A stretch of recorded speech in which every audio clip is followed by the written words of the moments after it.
அண்மைச் செய்தி. ஆம்ஸ்ட்ராங் உள்ளிட்டோர் கொலை காரணமாக சென்னையில் சட்டம் ஒழுங்கு தொடர்பான கேள்விகள் எழுந்ததை அடுத்து காவல் ஆணையர் மாற்றம் செய்யப்பட்டிருக்கிறார் என தகவல் கிடைத்திருக்கிறது.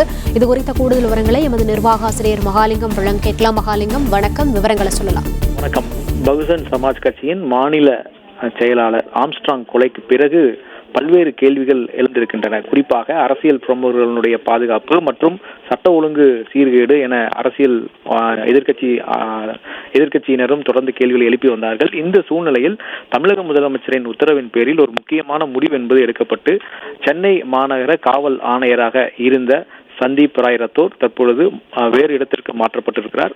அவர் வகித்து வந்த பதவிக்கு தற்பொழுது ஏடிஜிபி சட்டம் ஒழுங்கை கவனித்து வந்த அருண் நியமிக்கப்பட்டிருக்கிறார். குறிப்பாக முதலமைச்சருடைய தலையீட்டின் பேரில் சென்னையின் பாதுகாப்பை பலப்படுத்தும் வகையில் இந்த நடவடிக்கை எடுக்கப்பட்டுள்ளதாக அரசு வட்டாரங்கள் தெரிவிக்கின்றன. மேலும் தமிழகம் முழுவதும் பாதுகாப்பு நடவடிக்கைகளை மேற்கொள்ளவும் தலைமைச் செயலாளர் தலைமையில் இன்று மாலை முக்கியமான ஒரு ஆலோசனை கூட்டம் நடைபெற இருக்கிறது என்ற தகவலும் தற்பொழுது சொல்லப்பட்டிருக்கிறது. சென்னையை பொறுத்த வரைக்கும் எப்போதெல்லாம் சென்னையில் இதுபோன்று மிக முக்கியமான குற்ற சம்பவங்கள் நடக்கிறதோ அப்போதெல்லாம் அந்த பாதுகாப்பை உறுதி செய்ய வேண்டிய பொறுப்பு காவல் ஆணையருக்கு இருக்கிறது.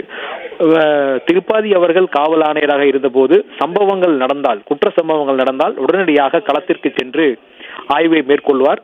தனக்கு கீழ் பணியாற்றும் அதிகாரிகளுக்கு உத்தரவை பிறப்பிப்பார். இப்படி பல அதிகாரிகள் தொடர்ந்து செய்து வந்திருக்கிறார்கள். ஆனால் தற்பொழுது ஆம்ஸ்ட்ராங் கொலை வழக்கிலும் கூட ஆணையர் இவ்வளவு பெரிய சம்பவம் நடந்த பிறகும் சம்பவ இடத்திற்கு ஏன் செல்லவில்லை என்ற ஒரு கடும் விமர்சனம் எழுந்தது.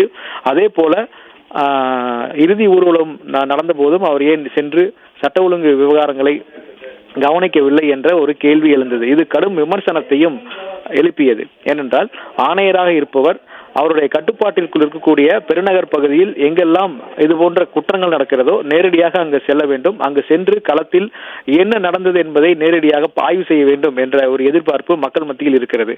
அப்போதுதான் குற்றத்தில் ஈடுபடுபவர்கள் தங்களுக்கு கடுமையான தண்டனை என்பது பெற்றுத்தரப்படும், காவல்துறை மிக தீவிரமாக பணியாற்றுகிறார்கள் என்ற ஒரு அச்சம் ஏற்படும்.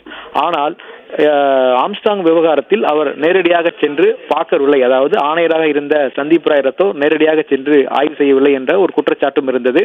அதே போல ஆம்ஸ்ட்ராங் கொலை செய்யப்படுவார் என்று உளவுத்துறை 3 முறை ஏற்கனவே எச்சரிக்கை கொடுத்த போதும் அதை முறையாக கையாளவில்லை என்ற குற்றச்சாட்டும் தற்பொழுது சந்தீப் ராய் ரத்தோர் மற்றும் அவரது குழுவினர் மீது சுமத்தப்பட்டிருக்கிறது.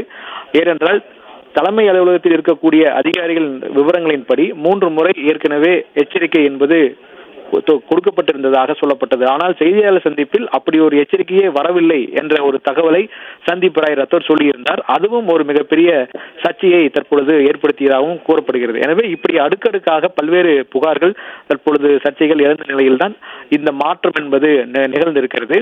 இன்னும் குறிப்பாக சொல்ல வேண்டும் என்றால் சந்தீப் ராய் ரத்தோர் ஆணையராக பதவியேற்ற பிறகு தொடர்ந்து பொதுமக்களோடு இணக்கமாக செயல்படவில்லை என்ற ஒரு குற்றச்சாட்டும் தொடர்ந்து சொல்லப்படுகிறது. ஏனென்றால் வழக்கமாக ஆணையராக இருப்பவர்கள் நேரடியாக புகார்தாரர்களை சந்தித்து மனுக்களை பெறுவது வழக்கமான ஒரு நடைமுறை. அதுவும் குறைந்து விட்டது என்ற புகாரும் சொல்லப்பட்டிருக்கிறது.